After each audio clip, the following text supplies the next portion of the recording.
So it's been quite a couple of days in the U.S. politics, but the last couple of weeks around the world have been somewhat alarming in the changes that are going on in different countries, whether it was the flip-flop in the French election to the election in the UK, and now the election in the US, which is really taking a turn.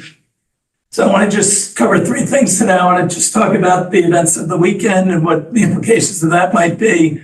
I want to then get into kind of the evolution of globalization and where that's going, and then the impact of the geopolitics and economics on global trade and what that means going forward. But this is an incredible weekend where former President Trump was had an assassination attempt. I think the fallout from this will be pretty significant, and I just want to touch on this for a minute. Clearly, this could have been a much worse disaster and a much worse tragedy than it was, but clearly we already had one loss of life and two people in critical condition.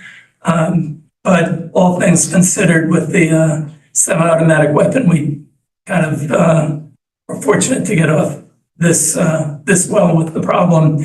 But it is a sign of the times we're in, and I think it's going to really change the nature of this election. I think the image that I just showed of Trump will be one of the enduring images of the campaign over the next 100 days.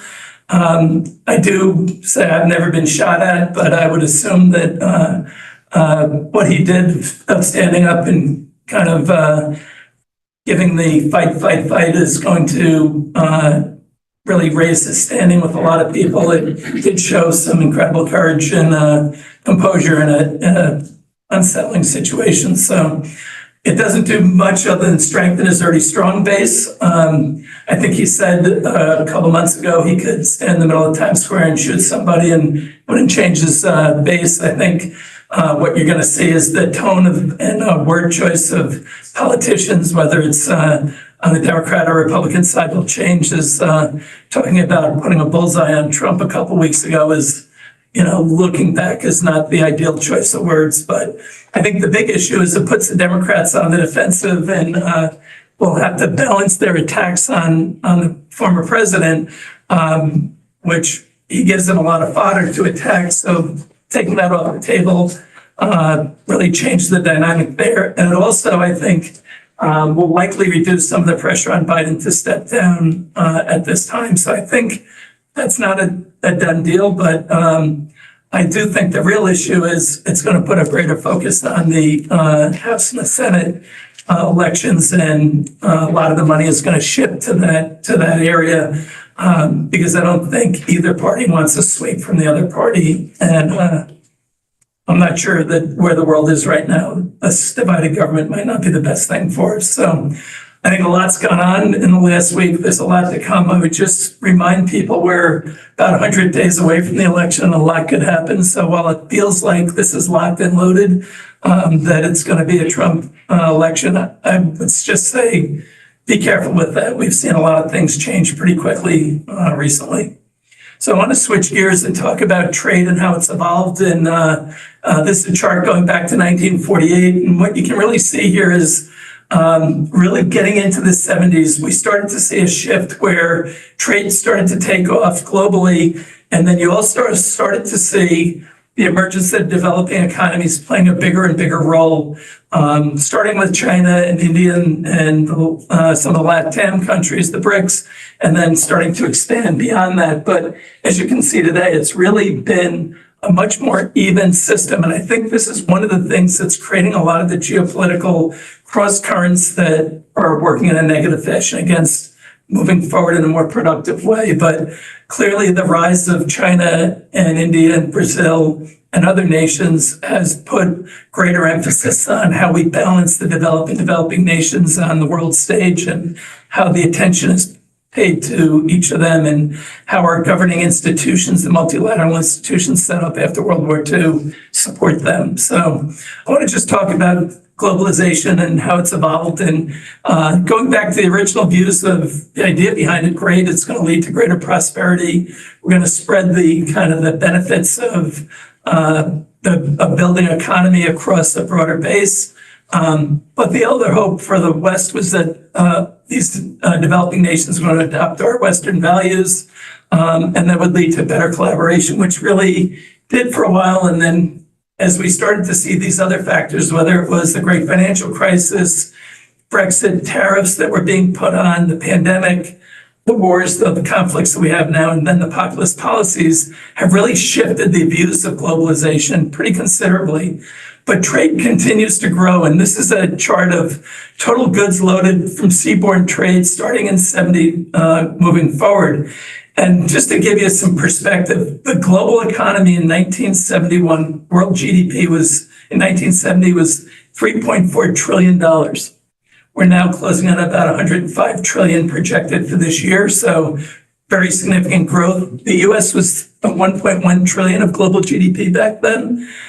So 34%. Number two was the USSR at about 13% of global GDP in 1970, followed by Germany and Japan. Were about 6% each. So very high concentration among those four nations of global GDP. We still have high concentration between the US, China, and Japan now, but you can see how it shifted. Fast forward today, we're now, as I said, $105 trillion economy.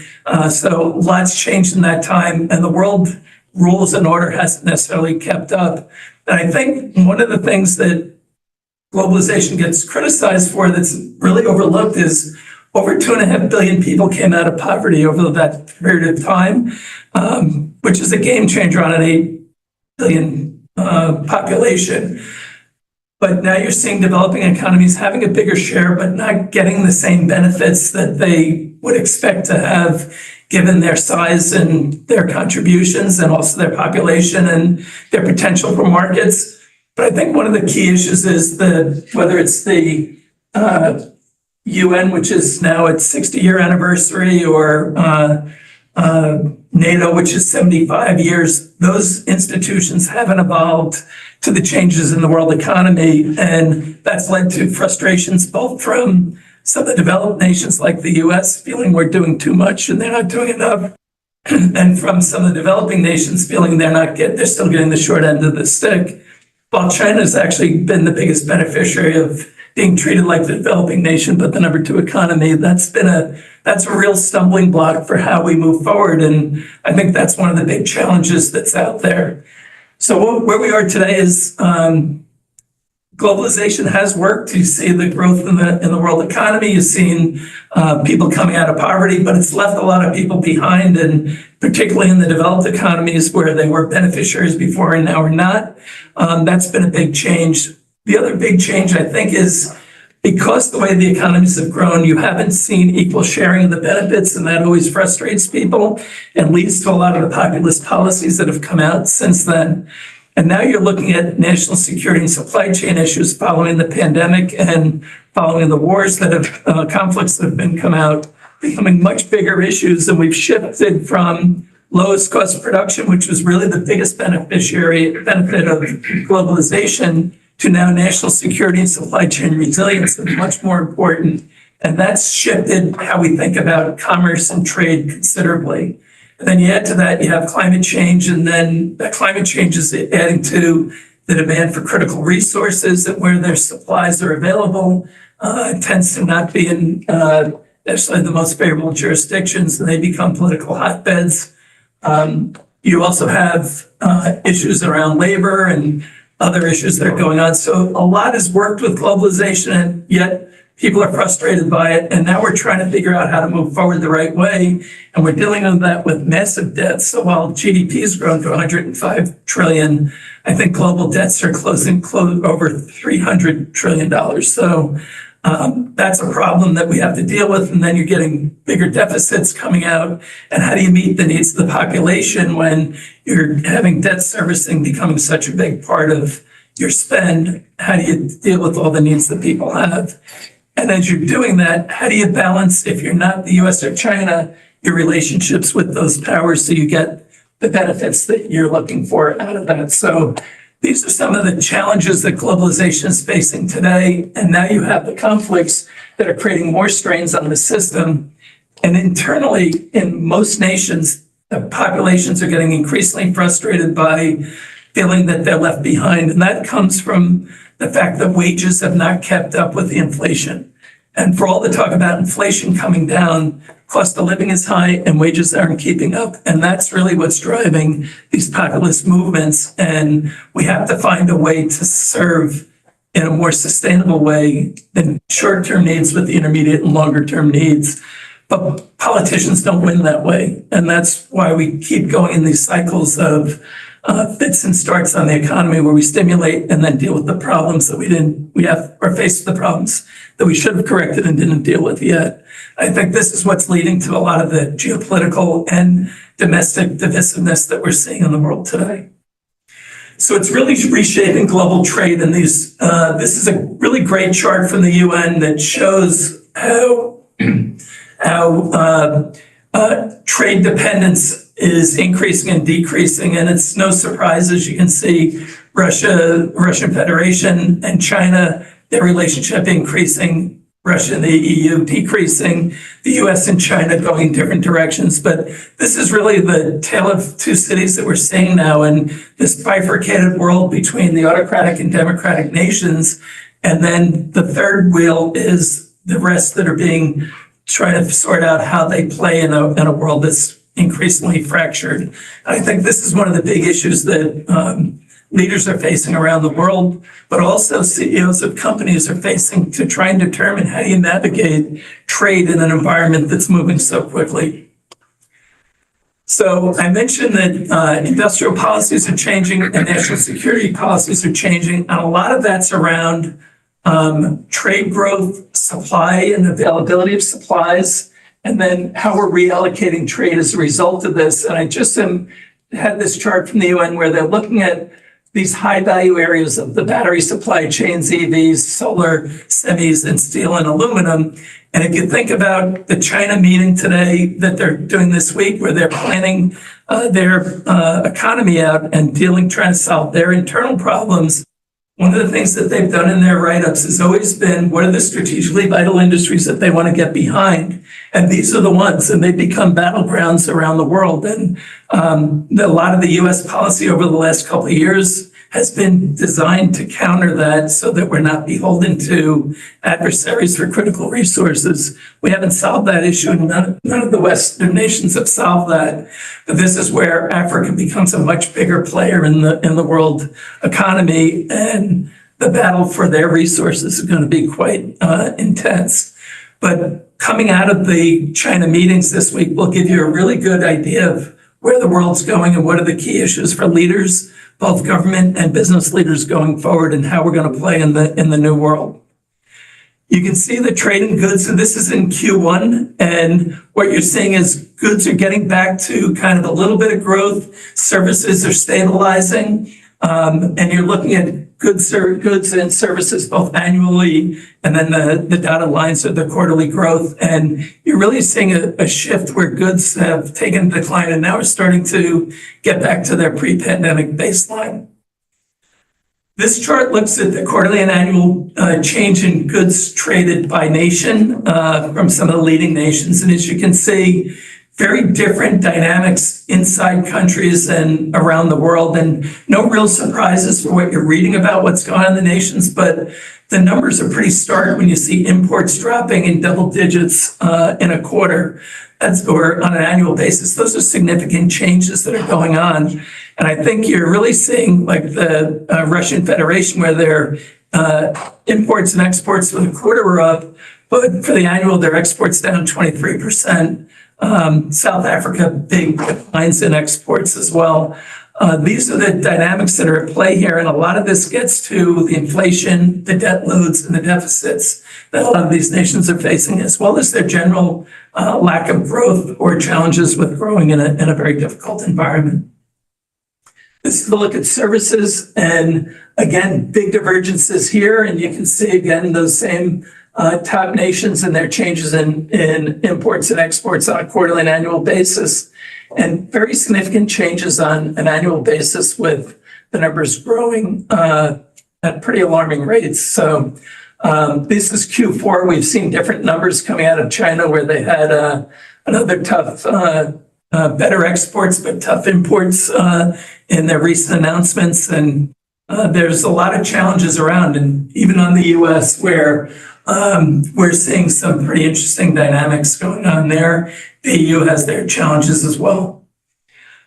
Can't get through a presentation these days without mentioning AI, and they are driving trends in trade. And you can see this is a chart showing high performance servers versus other computer and storage units. And in the US right now, over 50% of CapEx is on technology and advanced technology. So not surprising to see these change, but very significant move. I think one of the interesting issues is going to be, will these companies see the return on investments in a reasonable enough time for the upfront outlays? Because there are questions whether the revenues will come to support the spend that's going on right now. So this is going to be an interesting dynamic. And will the AI world look a lot like the start of the internet, or will it be more or like 5G where there are fits and starts and you had winners and losers there? Everyone thought the telecom guys would be big winners from 5G, and what they ended up with is big expenses and not the revenues. And they were highly indebted. At least the data center guys have big cash and not big debts right now, so they can make the investments. So it's a little bit different dynamic, but if you don't get the revenues, you're going to start to see the spend go, and that'll change the outlook here considerably. So interesting. It's still early stages. I think people are leaning into the trade heavily, but I would say be cautious because there'll be a lot of fits and starts here. We talked about the demand for critical resources as being one of the battlegrounds, and whether it's in the Arctic, whether it's undersea, or in Africa and other nations. This is one of the big ones. Supply and demand are out of balance for what the projected needs are. This is just a chart showing lithium, but if I showed copper or rare earth materials or steel, and you could even go into the energy area and you would see big issues here where supply gaps exist, and how are we going to meet that supply, and who's going to control it, and where does that go? Those are the issues that we're facing on a geopolitical basis as well as on a domestic basis. And then you add to it, where do you invest going forward and for the future? And we've talked in the past about the challenges for European CEOs with their energy problems and all that, and the benefits that the US has taken advantage of with our trade policies that have led to friendshoring and nearshoring and onshoring that have really changed capital flows considerably and changed the fortunes for many nations. Mexico being a big beneficiary of it. Europe being, I think, one of the areas that's gotten hurt quite a bit by it, mainly because of their energy security issues that are, I think, driving a lot of that as we move forward. So a lot going on in the world. I would say from the US perspective, don't jump to conclusions on the outcome for the election. We're going to be facing a lot of uncertainty. We're up just shy of 20% on the S&P year to date through yesterday. That's a hell of a year as opposed to a hell of a 6.5 months. It wouldn't be surprised to see a pullback as some people have called for. I would expect a 5% pullback anytime because of whether it's the Republican convention, the Democratic convention, the Chinese planning session, elections in Europe, and the fallout still coming from there, as well as changes in commodity prices and just general growth projections. There's easy to see a pullback of 5% or more in the near term, but I still think we're going to see a positive uptrend in the markets over the coming years. I think the U.S. remains a magnet for capital. I think Powell was pretty clear on no rate hikes. I think one of the big issues that I think the market needs to get their arms around is a comment he made yesterday in the Economics Club in DC to David Rubenstein was, he thinks the market is way too ahead of themselves on how far rates are going to get cut.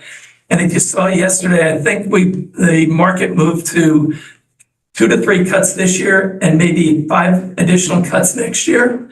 And I just don't see how they're going to do that. I think the economy is too strong. I also think there are some intermediate term inflationary pressures that could be reappearing.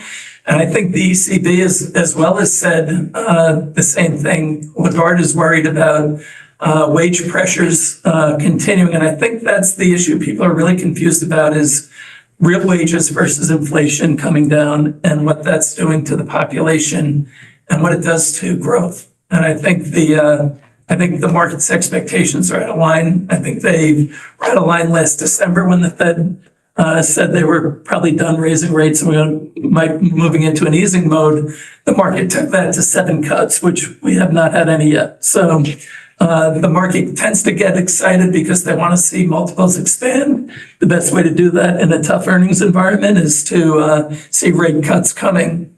I think the Fed will cut this year. I think they'll probably move in September. I think the ECB will probably go again in September as well. I don't think Powell's going to be swayed by the election or by politics.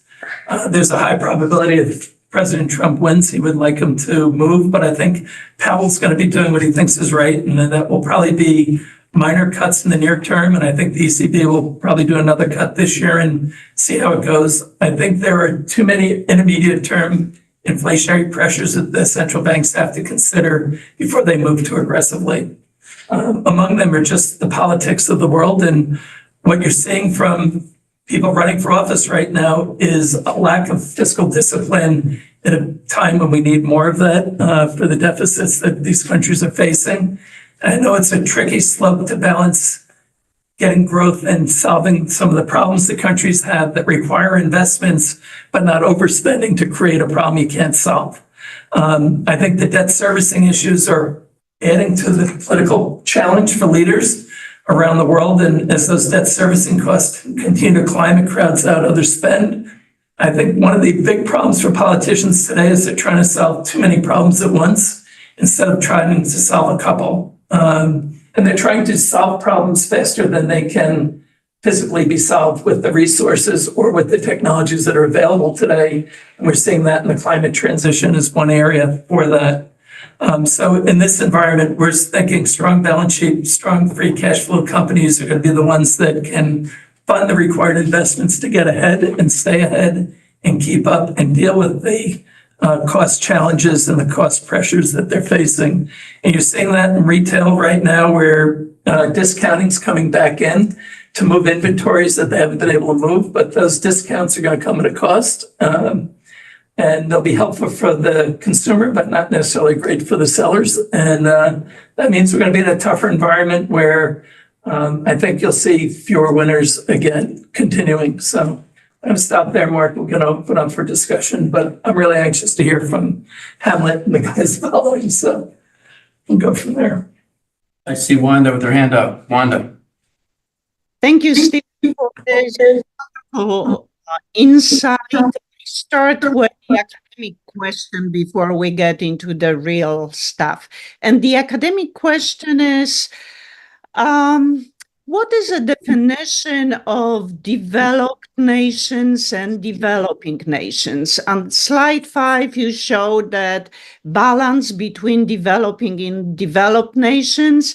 I think China is qualified on this slide as developing nation, but China also the member of G7 and G9.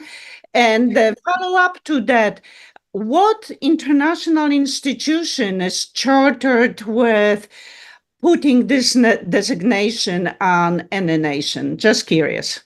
Thank you. I think it was the World Trade Organization, and I think they're using an old definition for it from before China took off, actually. So I don't actually have the real definition for that one. Sorry, but it really goes back to, I'll have to come back to on that definition for you. Sorry about that. And then I think it is the World Trade Organization that was the one who was determining a lot of that, who gets what. And the IMF is also one of the players in that as well. But China is considered to be developing nation? Yeah, unfortunately, they haven't evolved to change the definition. So China's been able to get the benefits of a developing nation while not being one. Although you could argue if they don't get their real estate problems and debt house in order, they may be one again. Okay, thank you. Other questions, comments? want to get to the next one too? Good time. We need both levels. Here we go, Adam. Adam? Oh, Adam. Any Thank you, parts? Stephen. Great presentation. You mentioned Chinese real estate. I don't know if you saw the article in the Wall Street Journal regarding the debt-laden local governments in China. Yes. Do you have a thought on that? I mean, it was something like 14 trillion, if I recall, of which they believe maybe 4 trillion is recoverable.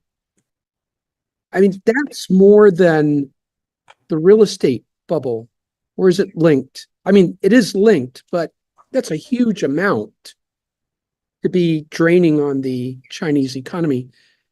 That's why this meeting they're having, that's why the meeting they're having in China right now is probably the most important one they've ever had. Because they've never dealt with these types of problems before to this degree.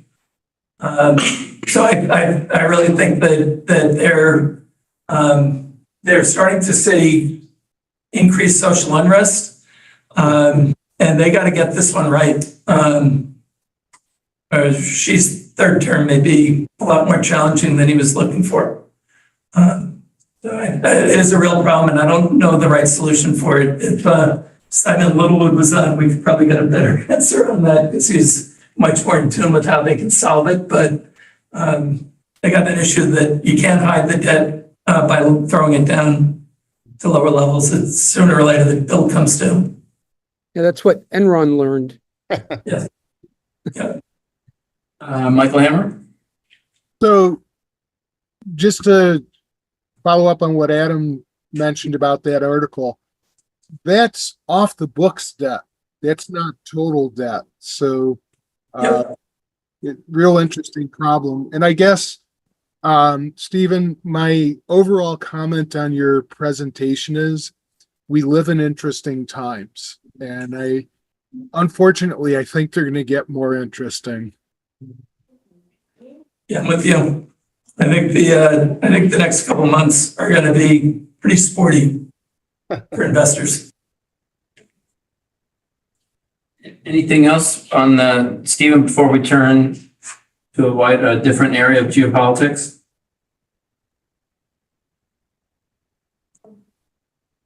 If not, I'm going to throw on the screen what we're about to do. So many of you know Hamlet Youssef from Iron Gate. It's a fund of fund, but also doing direct investments across, well, in some respects, it's a wide range, but it includes dual use, which is a theme here in today's geopolitical evolution. And we also, Stephen will stick around, and also sorry, is here, who's associated with the Department of Defense, their National Security Innovation Network. We see that all arms of the U.S. military have basically various programs for accelerating private sector investment activity in dual use investing. And we also we're seeing on the one other side, we have two clients in Europe who are developed, they can't make drones fast enough and better and hypersonics and all other aspects.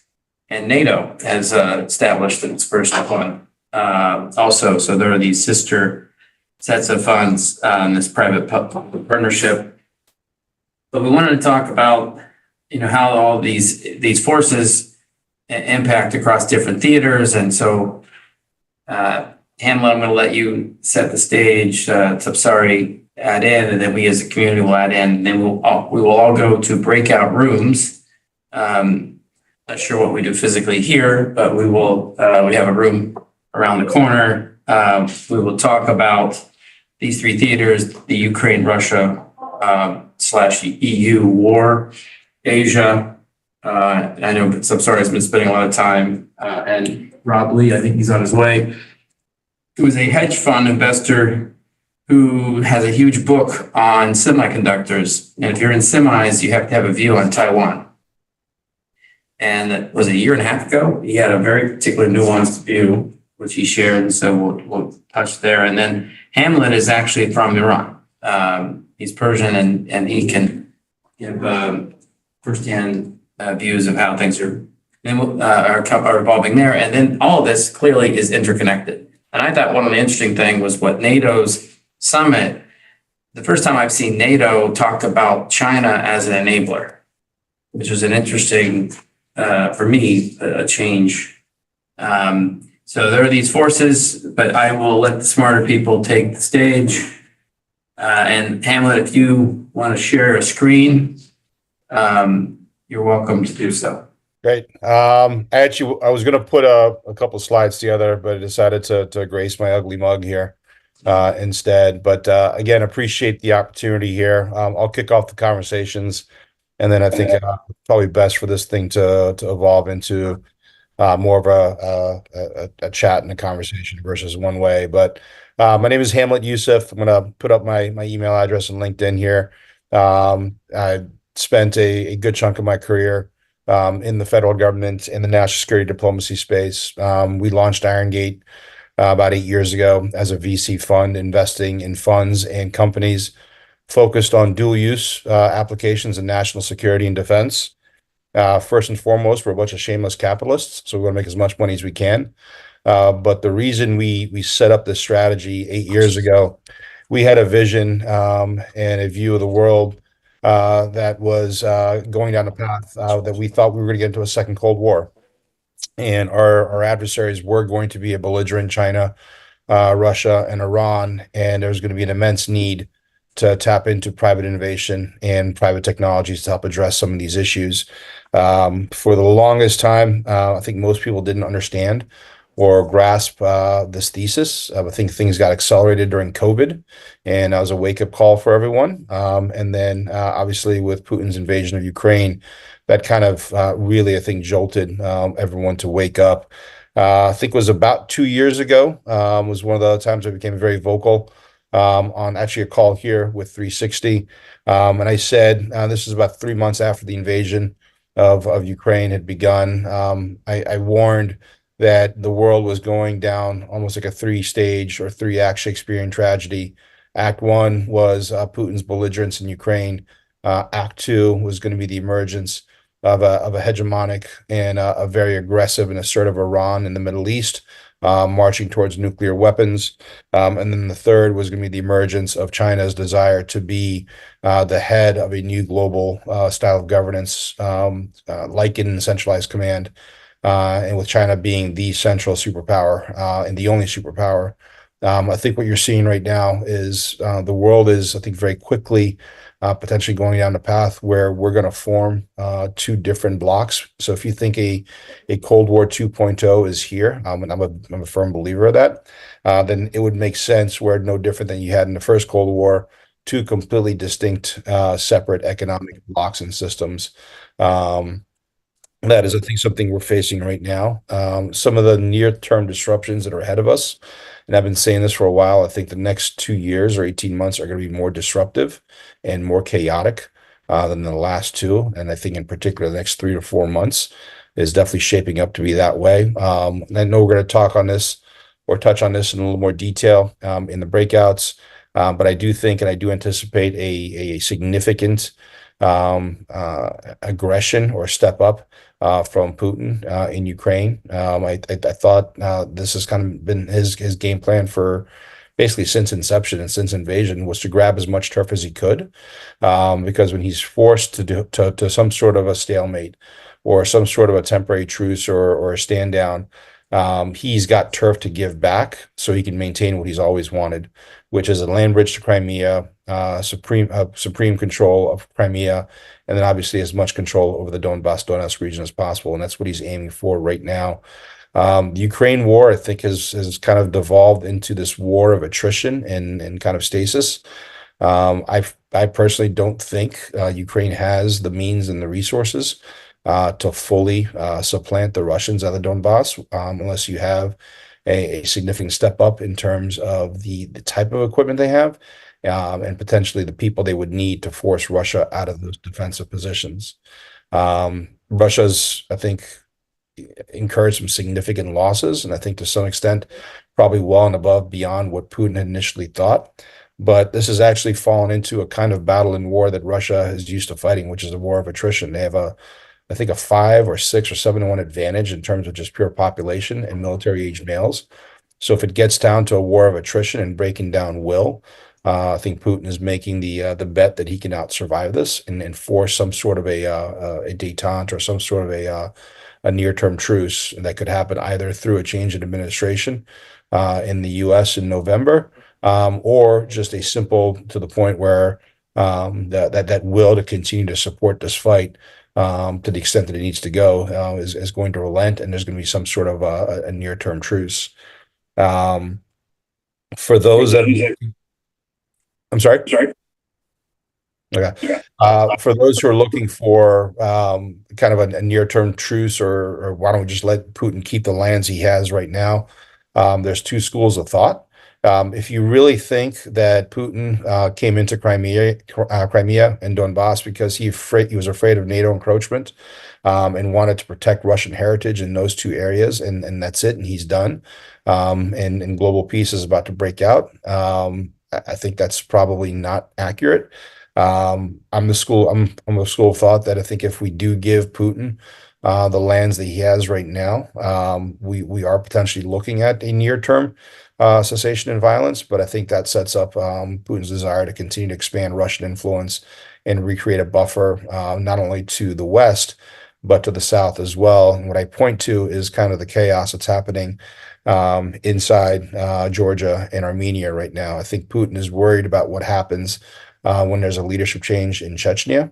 And if it happens, does he have an issue now with an Islamic State to his south, given the issues that I think he's starting to realize he has with radical Islam inside his own country? So I think one of the things he definitely wants to do is buffer up the south with two Christian vassal states that he's always had control with or control over historically, which is Armenia and Georgia. So things in Russia, I don't think are stable or sustainably in the long term.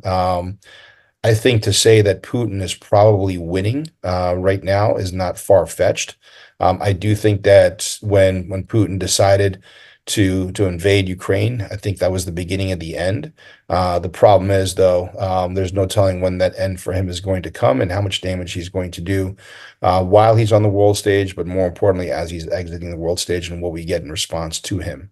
I don't believe the Russian issue, the Iran issue, and the China issue are all three things that have organically happened. I do think there's some coordination there between Xi and Putin. There's, to me, no coincidence that the invasion began shortly after the end of the Beijing Olympics when Putin and Xi were there together. Part of me thinks Xi wanted to see what global cancel culture would look like when a nation tries to grab a bunch of turf and territory, so he can assess what he wants to do as he looks to identify what his expansionist desires are going to be in Southeast Asia, the South China Sea as well. On the Iran front, we can get into this more detail in terms of the breakout, but I think Iran has become very assertive and aggressive over the last several years. I think they're getting very dangerously close to becoming a nuclear power. I think it's a matter of time and when, not if, we'll get there. So the question comes down to what kind of regime, what kind of government do you have inside Iran? Iran has been very efficient in manipulating the West to get what it wants, and it usually does so by giving the West a kindler face. They've done that 3 times. They gave us the quote-unquote reformist Khatami. After that, we got Ahmadinejad, which was a rabid pit bull in the late 2000s, led to the Green Revolution. And then after that, we had Rouhani and his foreign minister, Zarif, both Western-educated English speakers. And we now had a kindler, gentler reformist face to deal with. That led to Obama's nuclear deal or the JCPOA with Iran. After Raisi, who had the nickname of being the butcher of Tehran, we get now this mild-mannered doctor, Pezeshkian, who the regime is touting as a reformist or a moderate, and many in the diaspora have warned against, because I think Iran is trying to make a push towards some sort of concessions around a nuclear deal before there's a change in the administration. I think the probability of that happening is low, but I think that's what they're marching towards or working towards. If you look at Iran specifically, there are no free, fair elections. The regime was purpose-built by Khomeini and Khamenei to stand any kind of challenge from inside. Nobody runs for office for the presidency in Iran unless they're fully vetted by the Supreme Leader's office and the cabal of clerics and kleptocrats he has around him. So the fact that somebody is running as a quote-unquote reformist is somebody who is not going to have demonstrable change or difference to what's happening inside Iran. If you're looking to see where and what regime change looks like in Iran, or where that opportunity would be, it's not around Pezeshkian. It's going to happen when Khamenei finally passes, and I think you have a true power ship struggle in terms of who rules Iran. Regardless of who wins that battle, I don't think we're going to get a reformist at all. I think there's two small minorities in power inside Iran. One represents the hardened Shia Mahdi sect within Shia Islam, and the other represents the kind of military, religious, industrial complex around Tehran that has absolute control of the country. Right now, unfortunately, the hardline clerics are the ones that are in charge, not only obviously represented by the Supreme Leader, but these are the guys that I think have kind of their hands on the steering wheel of the IRGC, Quds Force, and Iran's overall nuclear program. The issue with these guys is with their ideology, using a nuclear weapon is not necessarily a non-starter for them. So the violence and the aggression we've seen in Israel and in the Red Sea, I'm reading that in one of a couple of ways. It's either an effort by the Iranians to create a distraction and consume Western focus in Israel to help eliminate any kind of action kinetically inside Iran to curtail their advancements towards a nuclear weapon. Or it could be the same playbook that Putin is using, which is continue to escalate to command concessions and de-escalate with the West. I'm leaning towards the latter, probably being what's happening here with Pezeshkian now in office. I think this thing's going to go one of two ways. More realistically, I think you're going to see an escalation again against Iran. And I think part of this is to be manufactured by the regime, because they want Pezeshkian then to come in, cool all heads, and get Hamas and Hezbollah and the Houthis to calm down as a means of showing that he can deliver kind of a reformist message to the West. So I think that's a real risk in terms of near-term threats in the Middle East. This brings us to China. I think Stephen made some excellent points in terms of China's near-term future. The mistake the U.S. foreign policy, national security community always makes, whether it's the Soviets, whether it's Iran, or whether it's China, we always see our adversaries as 20 feet tall, bulletproof, and superhuman. In reality, they're not. I think there's a commonality between Putin, Xi, and the Iranian regime, and that is that all are on thin ice, all represent a small minority that has power, and all, I think, run the risk of having some challenge to their power base in the near to midterm. In China, you have the demographic issue, you have the real estate issue, and I think you have an increased realization from 1.3 billion people that they may have a better life ahead of them if they're not being run by a couple of folks inside Beijing who've asserted absolute control. And that's kind of where Xi's at right now. Xi has eliminated any and all challengers around him. It's gone down from single party rule to single person rule. He's going to have some issues. So the question comes is, when you do have disruptions at home, and you do have unrest and challenges at home with Xi, what does he do at that point, and where does he lash out? Is it the Himalayan steppe? Is it instigating a conflict between India and Pakistan to allow him to be more assertive against India? Is it taking Taiwan? Or is it a full pivot? Is it him now taking advantage of a weakened Russia and making some moves against outer Manchuria, which is now controlled or part of the Russian Federation, but has always been part of Chinese territory until the late 1800s. So a lot of instability out there. What do you do? What do we do about this? How do we address this? Taking it back to a domestic position, regardless of whether Trump wins or Biden is president after November, there's been a significant push by the U.S. Government, and now our Western allies in Europe, as well as the AUKUS bloc, which is UK, Australia, and now to include South Korea and Japan, which is a coordinated effort to collaborate on disruptive technologies that aren't coming from government, but are coming from the private sector, and understanding how technology is going to completely reshape the future of warfare and conflict. What was kind of an esoteric, quiet little ecosystem and investment space 5, 6 years ago, when we started pounding the drum on this one, has become a very central theme here. I know we have folks from Ensign on the call as well. If you look at the National Security Innovation Network, which is what Ensign is, and working with DIU, which is the Defense Innovation Unit, 5 years ago, 6 years ago, there weren't any of these organizations. I think it was DIU, and DIU had an X next. It was deemed experimental. You had MD5, which was an accelerator associated with the DoD. There's a couple of these bespoke little efforts to engage private sector, but what's happened over the last several years, and Mark, you touched on it, is an explosion of various parts of the intelligence community in the DoD, not only in the US, but in Europe as well, to reach out and engage and work and collaborate with the private sector to bring this innovation into national security. I think the evolution of warfare and conflict is just beginning to kind of surface. I think every facet of how we live our lives, let alone how we go to war, defend ourselves, is going to change. And a lot of that is going to be driven by adoptions and disruptions in autonomy, drones, counter drone space, artificial intelligence, the commercial space economy, human performance, various different energy storage and energy sources, and the list goes on and on. The government cannot keep up with that pace of innovation and change, so they're relying on the private sector to kind of do this. So I think what you're going to see form and happen here is now the evolution of warfare is going to go down the path of a new technology-driven arms race.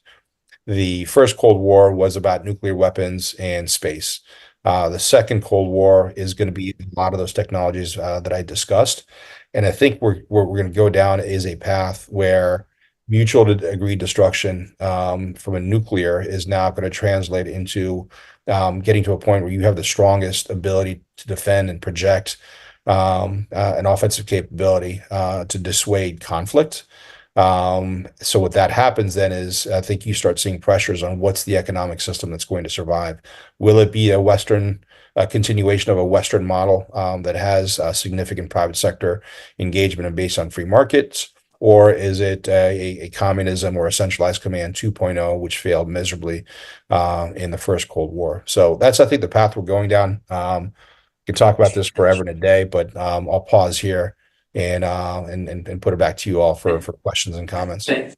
Thank you, Hamlet. I'm actually going to ask, it says Stephen Burke, but it's actually not Stephen Burke, to comment, and then I'm going to have a few other voices before we go to breakouts. Right. If you don't mind. Are you on screen? Actually, you don't need to do that because you got. Oh, here. Okay. You need to actually go off audio. All right.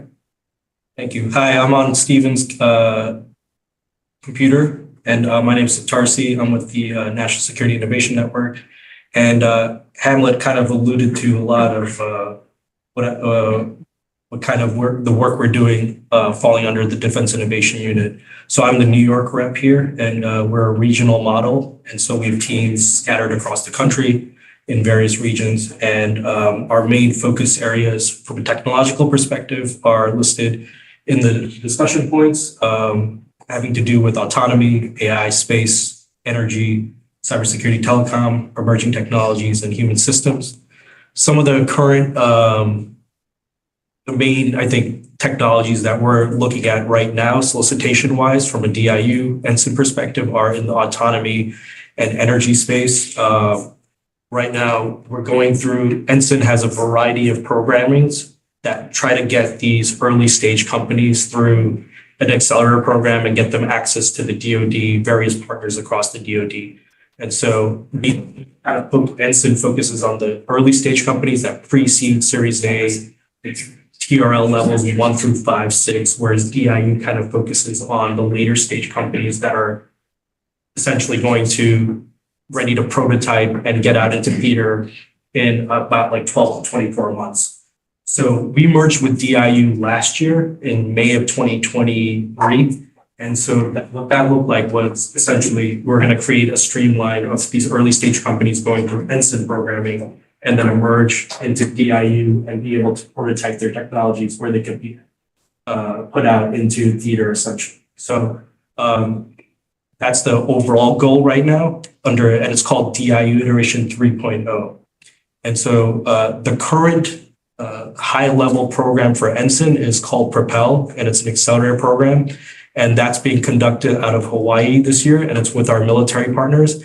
And so a lot of the main technologies that are being are the focus areas are really touched upon in those portfolios. A lot of autonomy technology, related technologies, technologies that can, sensor technologies, platforms that can work in austere in environments where you don't have good GPS, where you don't have where you have contested areas, where you're working with potential near-peer adversaries, things like that. Energy, from an energy perspective, you're looking at essentially setting up shop in places where you don't have access to electrical grids. So you have to be able to function, set up a command and control in places where you could effectively, have energy sources like solar, other like hydrogen, things like that. And can I ask you maybe, because you mentioned Hawaii, that sort of takes me to the Asian theater. Yeah. Right. Mm-hmm. That's something that I feel like there's this current, and I have to, whether you like it or not, I think Trump this current NATO takes, Europe takes care of Europe and we have to deal with China. How do you, and I brought Rob Lee because Rob, we did a deep dive on scenarios with Taiwan, and I remember your thesis. Basically, if everything's going just fine, nothing will change. But if China has problem or ample success, he's more encouraged. And then I don't know what's the percentage. It's a high majority of the mainland Chinese that believe that so he doesn't lose politically. But then there are all these scenario war games. And you run a book on semi, so clearly you have a view on this. You have a nuanced one. And I see the two of you doing this breakout for Asia in this other room. But just quick comments before we do breakouts, because then I want to, Hamlet, you'll hit on Iran, GCC, and then they all interrelate back again. So we'll all come back here at 12:30 and talk about the takeaways. On Europe, I don't know if it's Christophe Charlier, are you on? I see you there. We've been talking, every week we talk about the French elections. Yeah, Mark, I'm here. And that's another part of this. And with Irina and Adam, I'm hoping you can join let's say the Russia, Ukraine, Europe breakout, talk about what's happening there. But just quickly, first, Rob, anything different in the China-Taiwan dynamic right now? Yeah, so just to recap for folks who did not join the deep dive last time. So, the basic thesis that, Mark and I sort of talked a little bit about was that, in either like extremely good economic performance, extremely bad economic performance, that will actually encourage Mr. Xi to, more encouragement for him to make a move on Taiwan is because if the economy does extremely well, China finally took over, United States #1, and he will feel he's very confident, there's no way, US cannot stop me, nobody can stop me, let me just get a thing done. So I can, replace the picture of Mr. Mao on the Tiananmen Square was my picture. If the economy does extremely bad, then, having the war, that'll be in and out, to disrupt the population, because as we discussed, so far, 99% of the Chinese population, regardless of their economic views with Xi, there are lots of stuff they disagree with Xi. The one thing they all agree with is that Taiwan is part of China, and if necessary, we'll take it by force. Yep. So that would be a good way to disrupt people from the unhappy economic conditions that just take over the island, and that will score politically points for him. If things stay just status quo, then there's less incentive for him to do that right now. Now, just a couple of updates, like, I guess right now, both from the incentive and the capability, right? So question number one is like, does he want to do it? Question number two is like, if he's willing to do it, can he do it right now? Like, when will he be ready? So in terms of question number one, is he willing to do it? I think the probability actually went up.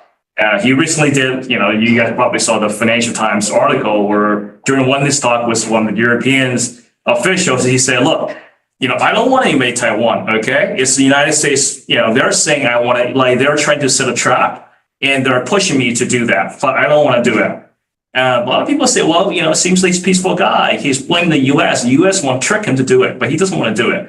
But the way I interpret it is that he actually laying out excuse, like way in advance. So a couple years down the road, when he actually does invade Taiwan, he can say, hey, look, I really did not want to do it, but US just keep pushing me, keep squeezing me. And, there's no way for me not to do it. So, it's all Americans' fault. It's not my fault that we're invading Taiwan.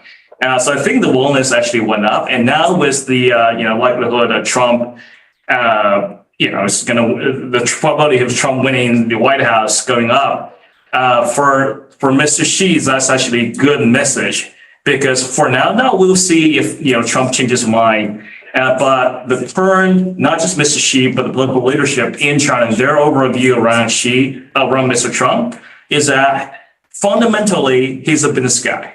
And he doesn't care about national security or, world leadership. What he cares about is a good deal. As long as we, China, give him a good enough deal to help him score political points in the United States, he will trade something for Taiwan with us. So we'll buy more stuff for the US, we'll do something, makes it look good, and then he will allow us to take Taiwan. So I think the confidence level there actually is going up. Now, in terms of capability wise, I actually think the probability actually goes down. So something you might have followed the news. But you're going to talk more about this in your breakout. I just want to give a flavor. Yep. So summary, willingness goes up, capabilities goes down for the moment. And, we'll go into the details. And I know, Bill and Adam, you've got questions. I've seen chatter, but I just mindful of time. I want to introduce some of you know Irina, some of you know Adam, and Christoph. Christoph sort of represents an interesting view because we're trying to understand who's the leader in Europe today.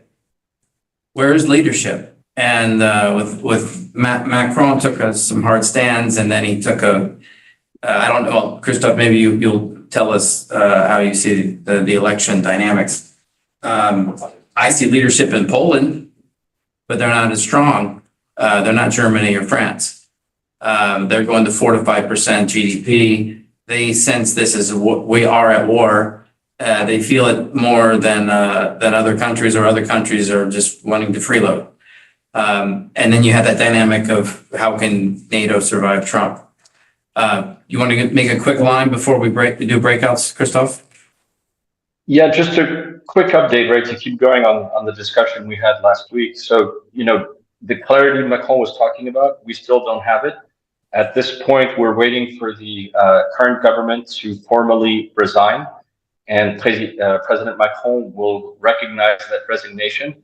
It's purely technical. The reason that he'll accept it is because this will allow the ministers in the government to sit in the parliament on Thursday and to participate in the votes for the president of the parliament and the presidents of each of the commissions. So that's the first point. The second technical point is that if the government is already resigned, by definition, the parliament cannot force them to resign again. So there can't be a vote of confidence against the government forcing the president to remove them. So this gives basically Macron a free hand to keep this government in place through September, October, basically right through the sensitive time of the Olympics, when all eyes will be on Paris and France, and then come back to this issue September, October. So not much, a bit of technical moves here and there, but nothing new, and certainly no new clarity coming out of France. Which, to answer your question earlier, Mark, this certainly doesn't help France's voice either in NATO, in the EU, or internationally.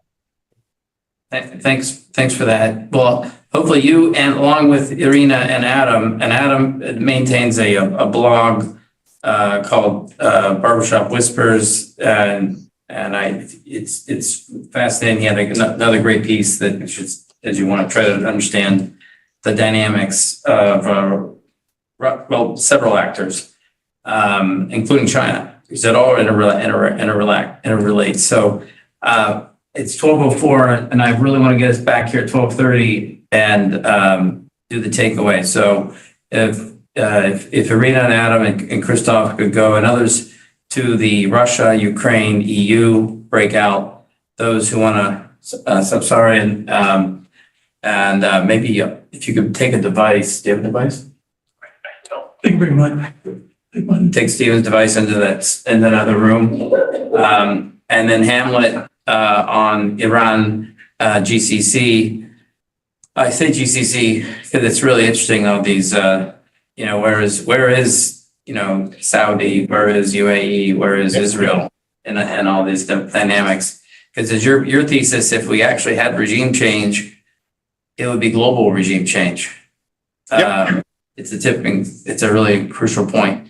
Particularly, given what's going on in the public markets, which tends to impact the ability of the portfolio companies, to execute on an IPO. But I got to redirect us. We're all back together physically and virtually. So I just want to go around the houses. There was Iran, GCC. There was China/Asia, and Russia, Ukraine/EU. Who wants to go first with some takeaways? I think we did them. We'll just do it and do it like as we go. Like what are your takeaways? What were the takeaways? Global peace is not breaking out anytime soon. There's a massive amount of chop and disruption ahead. And if you're a passive investor, you're going to get wiped out. If you're an active investor and nimble and understand where and how to move and have access to insight and intelligence into key asset classes, this is an opportunity for some tremendous wealth building. And it's not financial advice. It's just my 2 cents. In progress. But specifically on Iran. What's up? Specifically on Iran and GCC, anything that you talked about you think are worth repeating here? Yeah, look, I think the key piece here in going away from geopolitics and getting into action and investments, as bearish as I am in near term in terms of what's going to happen in the world, I think demographically the Middle East right now is set for some significant boom in a good way in terms of economic growth and development. I think the Gulf, the Emiratis, and the Kingdom all view a very bright future ahead if we can get past a very critical threat and issue, which is the regime inside Iran. I think most of the Iranian people are on board with this as well. So what that means is tremendous opportunities for investments in smart cities, but none of that's going to happen without access to fresh water. So if you're looking at technologies that get into desalination and water treatment, I think is key. But the various different innovations that we're talking about from a defense tech standpoint all have a dual use application, means they have a significant impact when it comes to smart cities. So understanding and navigating that risk, I think can be very fruitful if done right. So as a reminder, February 4th, 5th, we have a Riyadh conference. 6th, 7th, 8th, Abu Dhabi, Dubai, and a desert trek. So we'll be covering some of those themes. And actually, one of Josette Sheeran, I was talking with her yesterday.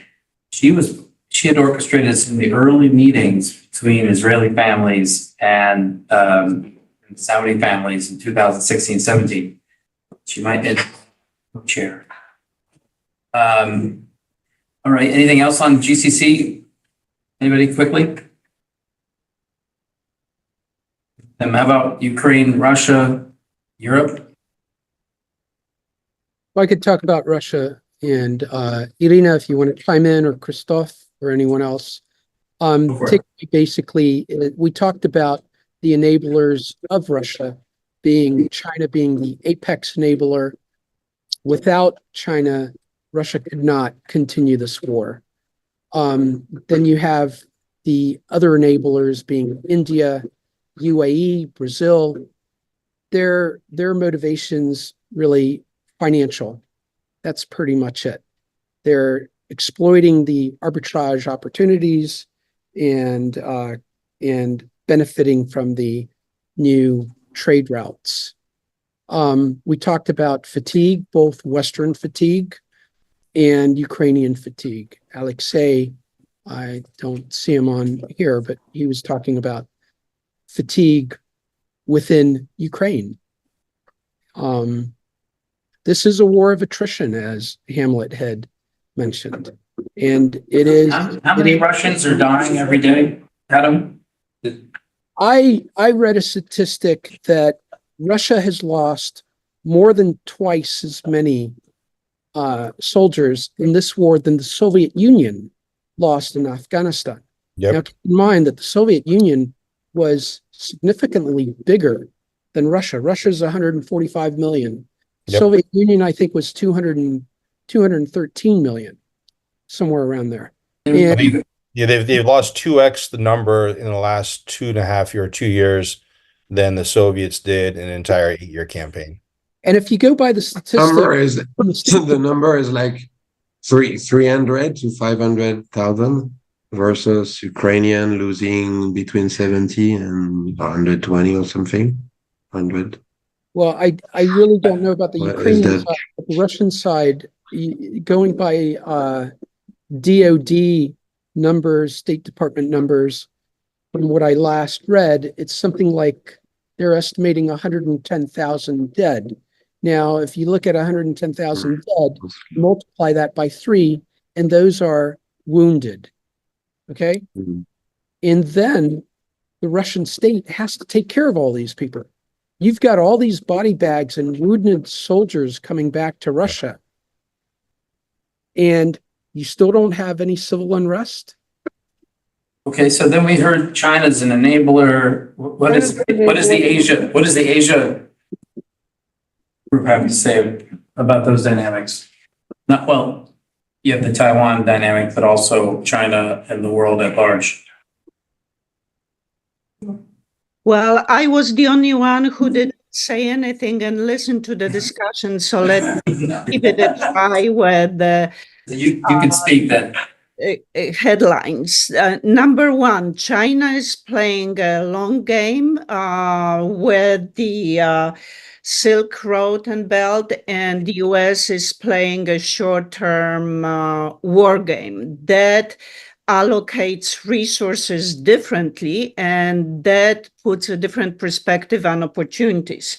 So Joel, who just came from China, was sharing his experiences about the entrepreneurial spirit in China, very different than probably elsewhere. And we talk also about those opportunities, potential opportunities, but also challenges related to the impact of the Silk Road, and especially challenges for China in the countries that they build the infrastructure.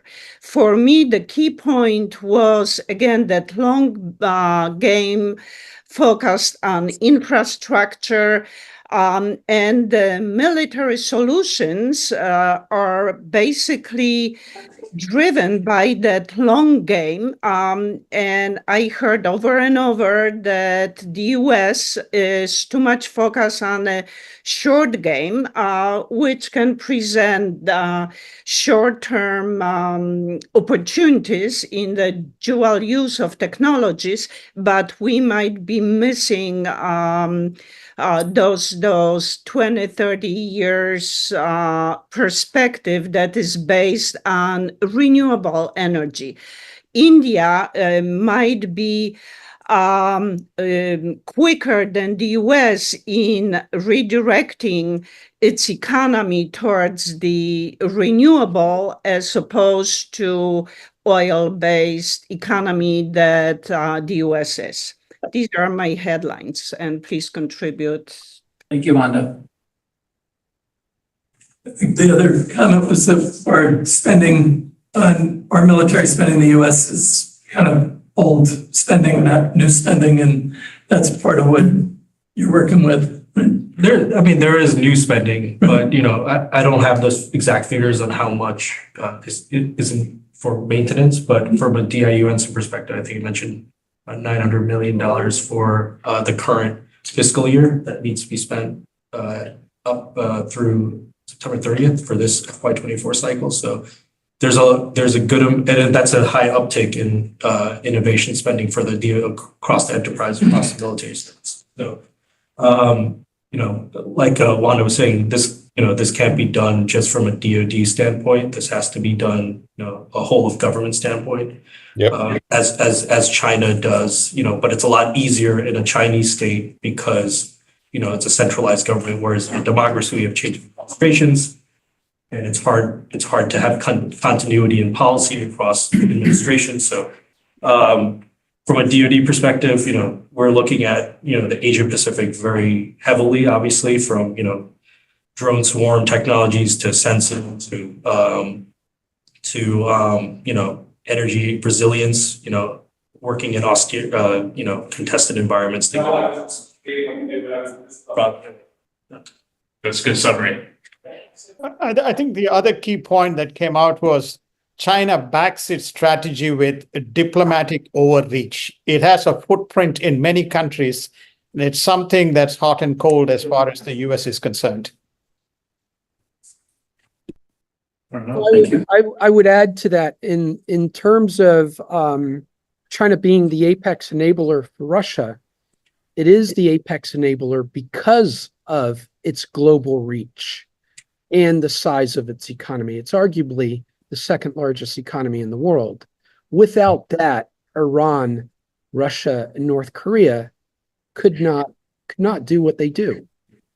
I have a question for Hamlet and for our Asian friends.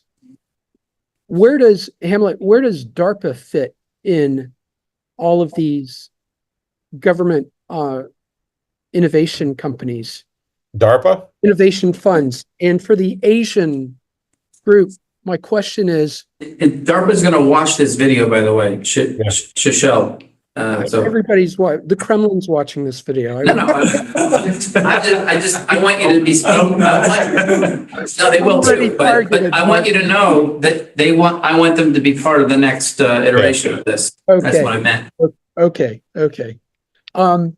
For China, it is. Well, maybe let Hamlet answer that question. Where does DARPA? Yeah. So on the DARPA piece, so we're actually an investor in one company already that just came out of DARPA. So we had an early look at them and piled a bunch of money in, and I think we're very excited about that investment.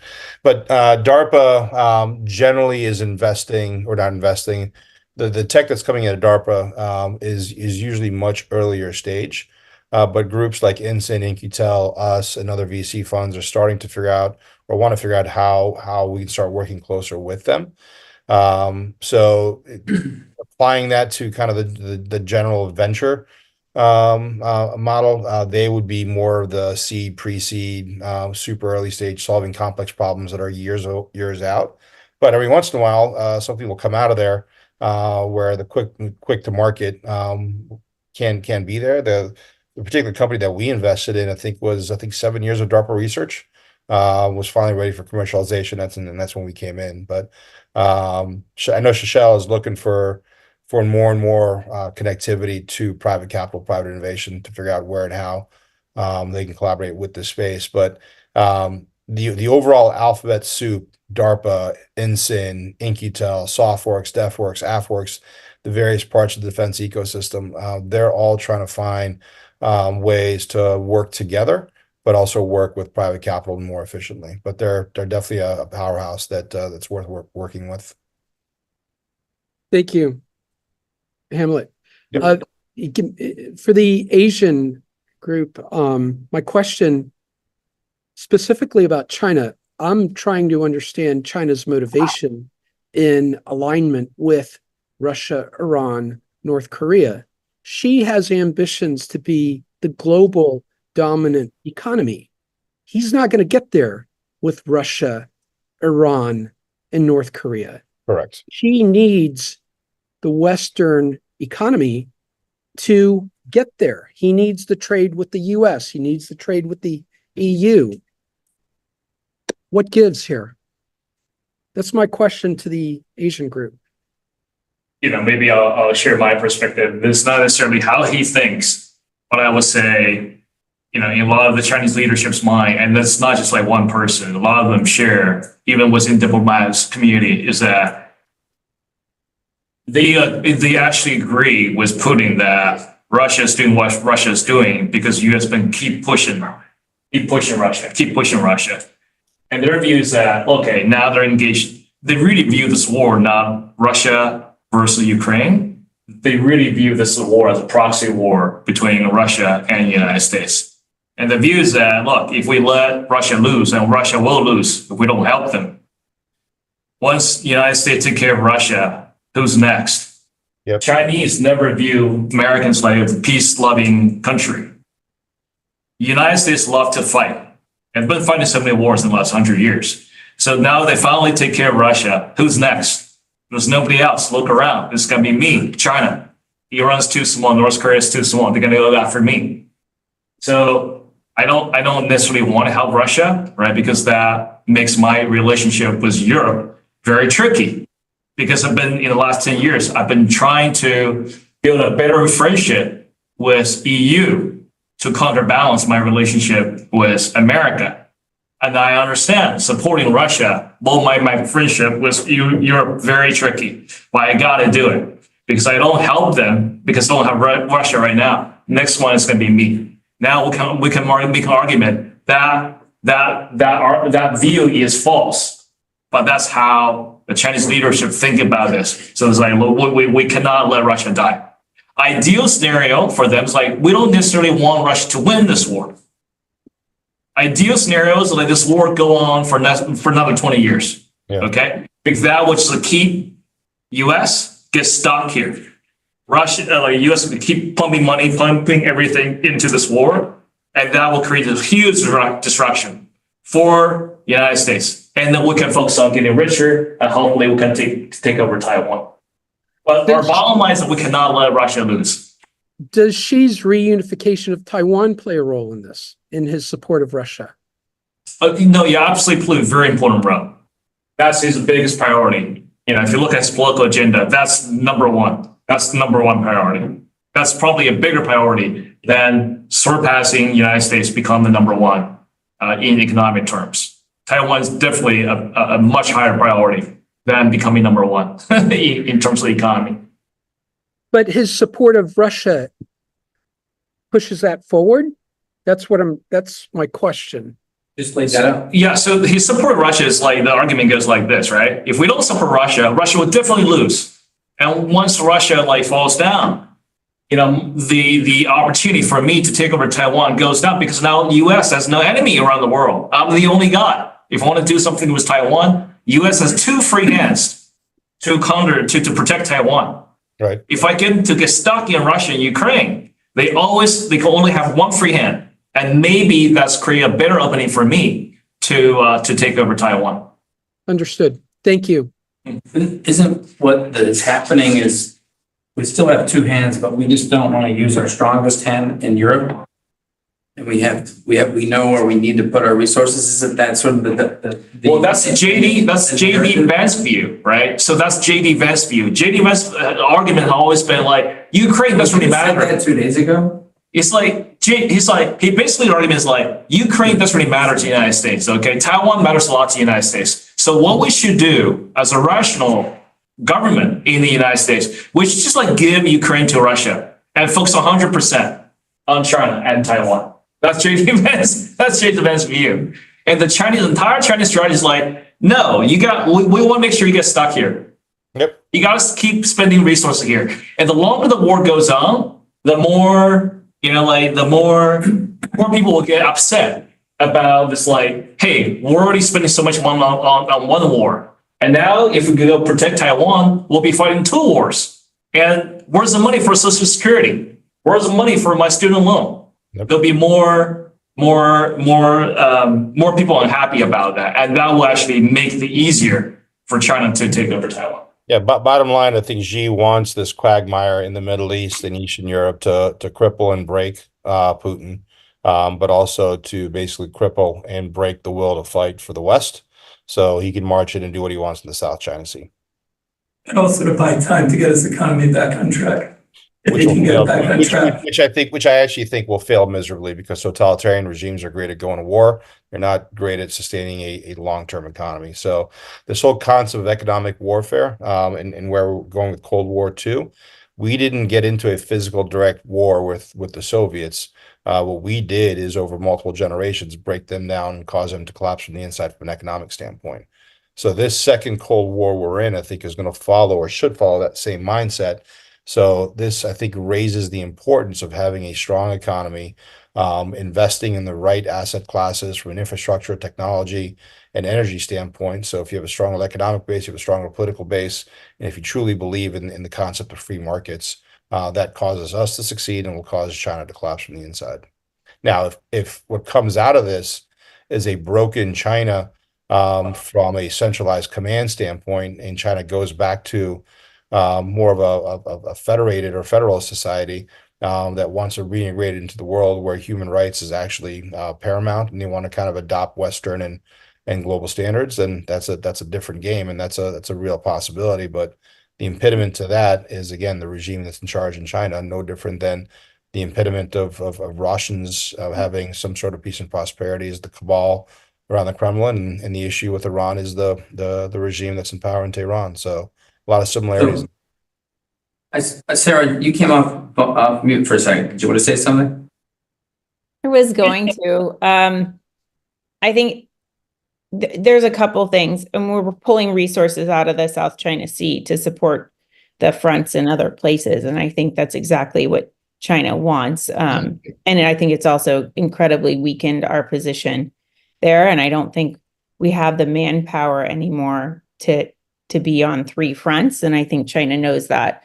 I was also in Congress in the 90s and on African affairs, and that's when we were deciding who to arm and they were deciding who to fund, and I think they won that war. And I think that we have to be really careful when you say, oh, they don't have the economic might to do that. They've been very, very strategic about investing in resources that we need, and they're starting to control the pricing markets. And I think that watching the petrodollar and some other things is going to become really important to those who are investing, because we always look at everything through a military lens, and I'm guilty of that too, but they don't look at it the same way. And so we're really playing two different games. And so the way that we look at things is not the way that they look at things. And we have to be really careful about applying our logic to their strategy, because it doesn't work. And I think that they have still, they look at the board differently, and nobody's brought up Brazil or any of the Latin countries. And while we're focused heavily on the Middle East and we're focused on Eastern Europe, they're not looking that same way. They're looking to the South, and they're looking to where the next batch of resources that's going to secure, their interests are and their economy. And I think it's, they're realizing that shifting. And I think there's a really dangerous push in the West towards this whole smart city concept. And as a cautionary tale, I mean, what the Middle East has spent on some of this and what the West has sort of spent on some of this, I think is unsustainable. And I also think it's counter to the psychology of communities. And I think it's going to be I think we talk about ghost towns in China. I think that the amount of that's being put into trying to move people into centralized communities is going to be a huge long-term fail. And it's costing way more than anyone anticipated. So if you think about where dollars are being put, I think it's unsustainable use of resources right now. And the loans are piling up. So, and that's globally. So I just think it's like, we're not looking at the chessboard the same way. They're playing Risk and we're playing Battleship. So I think that's something that has to be considered too in the conversation overall. I would just say they're playing a game of Go, of Wei Chi. We're playing chess. It's art of war stuff going on. Very good points. I wouldn't say we're playing chess, more checkers, I would think, but So Michael, I keep wanting to hear from you, but I like new voices, so I'll let Alan go ahead if it's okay. Yeah, thank you. Right before this call, I came a little bit late. I was on a call with the CEO of Eskom in South Africa, and they're the largest energy provider in Africa, providing 30% of electricity. And, one of the things which you mentioned, I think the prior speaker made great points, because this is a battle of hearts and minds across the world. And, you look about resources, a lot of the rare earth minerals, things like that coming from Africa. Right now, the U.S. is putting South Africa under review right now, and as a trade partner because of their support for Russia during the war. And so, but with that being said, we've been sending Blinken and other people over there on a very regular basis. And, be careful what you wish for. And the more that we're putting them under review, the more questions they have towards us, and it is pushing them further towards Russia and China. And, they need energy, they need a lot of resources cheaply, and they can, China can definitely provide that for them. We have to think about this strategically, and what do we want? And you can't always do things with a hammer. And I think we've tried that in the past, and we're paying for it dearly now. Anyway, just a little bit food for thought. Again, this is a BRICS play. And I think the BRICS are trying to gravitate towards each other, and they're really using the theme of an anti-dollar strategy and getting off the colonial dollar strategy, and is a way of China and Russia are using that to push us away. So we need to think very strategically. Thank you. Thanks, Alan. Michael? Thanks. So going back to the discussion of China supporting Russia, what I haven't heard anybody say is this is essentially a low cost or even no cost strategy for China. They're getting discounted oil. They're selling products into Russia. This is totally different than what's happening with the US supporting Ukraine. Yeah, we're selling munitions and whatnot to Ukraine, but it's on credit or it's a gift. So totally different models. And for China, I mean, it's essentially a no-lose situation.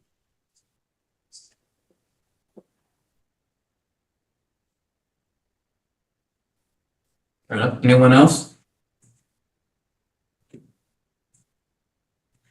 Well, my general question is, this came about from last week's call, right? When Hamlet was drifted in, and I called on him, and then it led to this whole long discussion. And I said, let's do an event on this. And we said it would be like a recatalyst in a way. What do we want to do next? What would be interesting topic structure wise? We do have London coming up, then we have New York, September 12th, and then October 10th.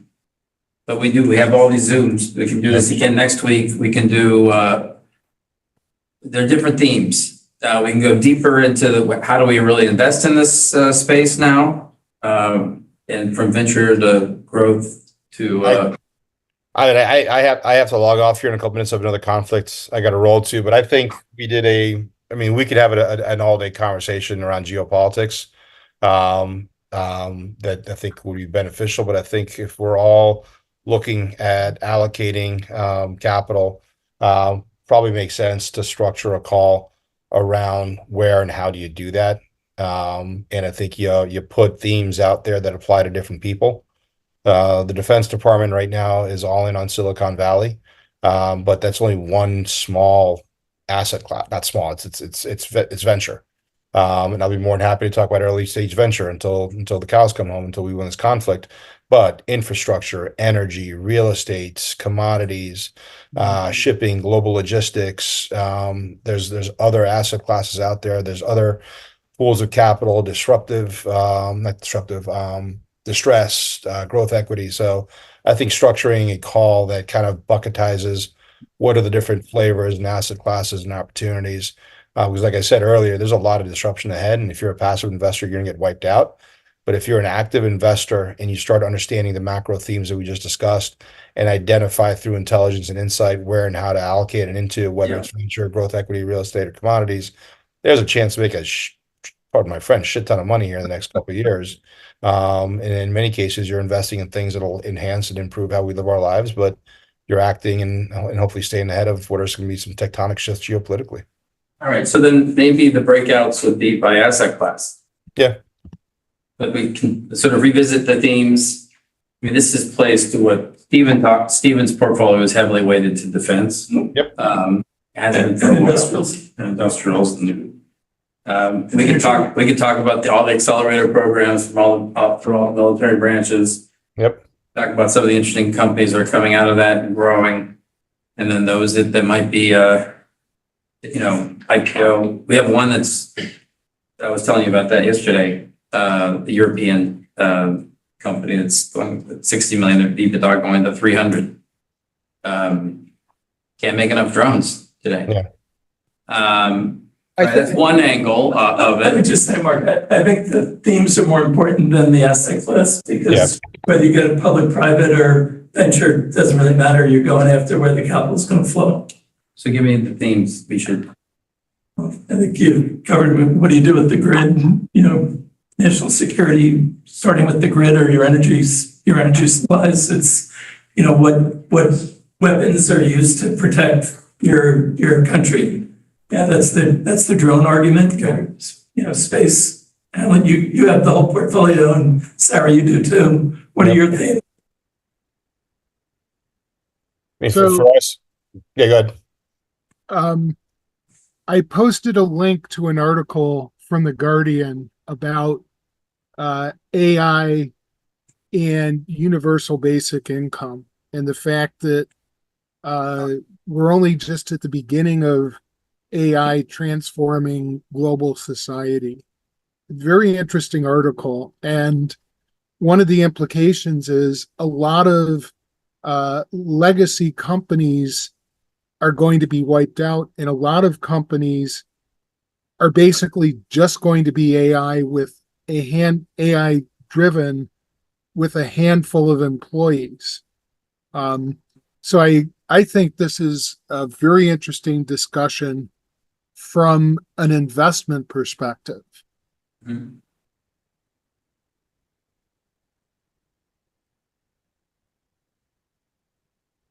And who could be some interesting speakers to shed light on this?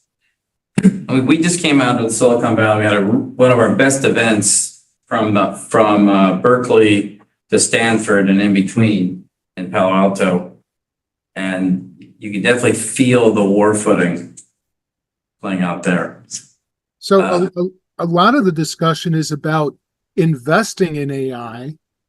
But what are the implications for other investments, other investment classes, right? Well, that's a whole another dimension, going beyond dual use, but definitely interrelated. And we had amazing people. AI was definitely a theme there. JP, you haven't spoken here for a while. I got to talk about supply chains. Well, yeah, I was excited to talk more about dual use technology than the government stuff. I'm like, it was all great. I learned a lot, but yeah, we know the world's burning, but we still got to keep the thing spinning. And when we look at this, people are the technology and fighting the war and everything else. None of this can be fought without secure supply chain logistics and sustainment. Period. It ain't going to happen. And you need the people in there to be able to do it. And figuring out how to enable those people is going to be extremely important. And because we already have a labor shortage, it's not getting any better. And when you start talking about defense or any sort of government type related logistics, sustainment, supply chain, these usually a big portion of those have to be cleared people. And that shit is hard to get done. And I don't think most people understand what is required to make just that part of the machine happen. And that is sorely lacking. I mean, if someone has a security clearance right now, it's gold. And those are hard to get without sponsorship, and that means a company or a government. And it is incredibly expensive and a long-term proposition because you have to have a federal agency do it for you. So that's just one little piece of things. So, there's a lot here. And for topics of discussion, I think it's you could go just directly out around what is engaged with warfighting. And you can see the major elements associated with it. And that'll help direct a lot of the conversations around where to invest, where the fragility exists, and where the opportunity really lies. And again, I'd agree with I forget who made the statement there. It's less about asset class and more about the opportunity, because there's going to be non-venture businesses here that will do extremely well. There's venture opportunities out there. There's new funding opportunities. I don't know if any of you've heard about the new Office of Strategic Capital that kicked off a couple of years ago. Major opportunity coming up with that once that gets kicked off sort of officially. I hope it doesn't change with the administration. But pause on that one, Jim. Yeah. What's that about? Oh, the Office of Strategic Capital. So hang on, let me just pop it up here real quick, and then They provide what? They provide loans essentially to early stage ventures that are investing in technologies that are critical, essentially. So for the DoD, I think they have like 12 specific verticals they're looking into. Yeah, I just dropped the link into the chat. So a friend of mine is with that organization. So we're actually having a longer discussion later this week, because we're going to be able to collaborate on a lot of things, especially where we invest. We don't advertise too much that we do dual use, but everything we do is dual use related. Yep. So we've got some really interesting opportunities coming up here potentially once it gets funded. But that's a conversation we can have. We can bring in the people. We can bring in somebody to have a conversation on that too, if you'd like. Yep. Well, I know we've gone past, but I just wanted to ask that question so that we have some guidance, so where we can take this next. So I'm hearing themes, maybe asset classes. I like to break some. I was telling Hamlet, I love to move beyond themes and get into some companies. And hear from those. It's actionable investment opportunities, whether it's funds or companies. But we've been talking about this space for 2 years now. Let's talk about how we can put capital to work. Yep. Yeah. Because they're there. We get plenty of opportunities. Yep. Yeah. We had a discussion in our WhatsApp chat that families should be doing direct investing. No, they shouldn't. Look, I know. I took issue with it. If families start doing direct investments in deep tech around defense tech and innovation, they will lose 100%. Not 100%. They will lose because unless they came from that business, correct, like the Osmonds or something. The point that the JP made is critical. So we're a hybrid fund. We invest in other VC funds and we invest directly in companies. The reason we know where to invest is most of our team and board have security clearances.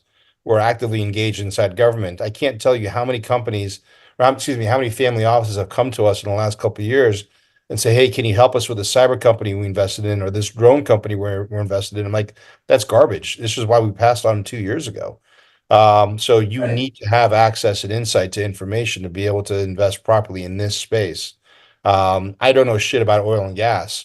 So if I'm going to invest in oil and gas, I'm going to go find the 4 or 5 operators in Texas or in Pennsylvania who know what they're doing. I'm going to give them money to invest for me. If they tell me to invest in a particular well or project, yeah, go ahead. You got the track record or some funds that look at exactly 100 operators.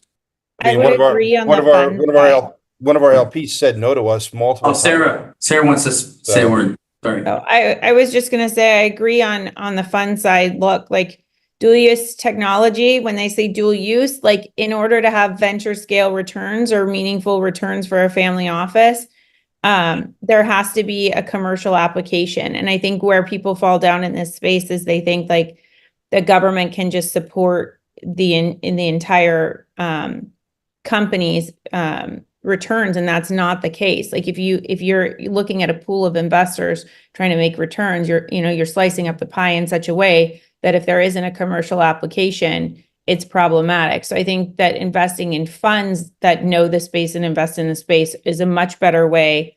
And then look, if the companies are successful, down the road you can pile on pre-IPO or some kind of, exit or whatever. But if you're just trying to get into this space, going through a fund and having that expertise, I think is paramount. And I think it's the opposite of when people go, oh, I should angel invest first. The answer is you should be a LP in a fund first and watch what they're doing and learn how to do it. And then, angel invest in what's coming out of there that's it has more potential later.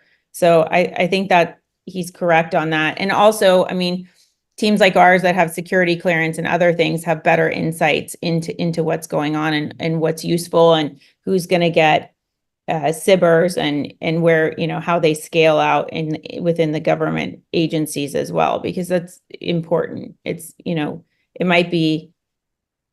it might get some Air Force funding, but then doesn't have broader use application, and that's not going anywhere either. So I think it's important.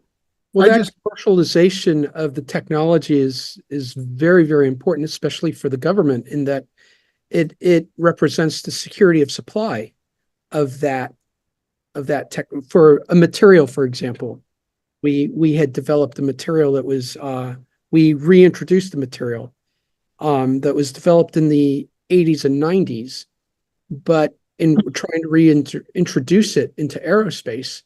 But the big question was, okay, what's the security of supply? It wasn't so much, can you manufacture it? What are the other uses for it?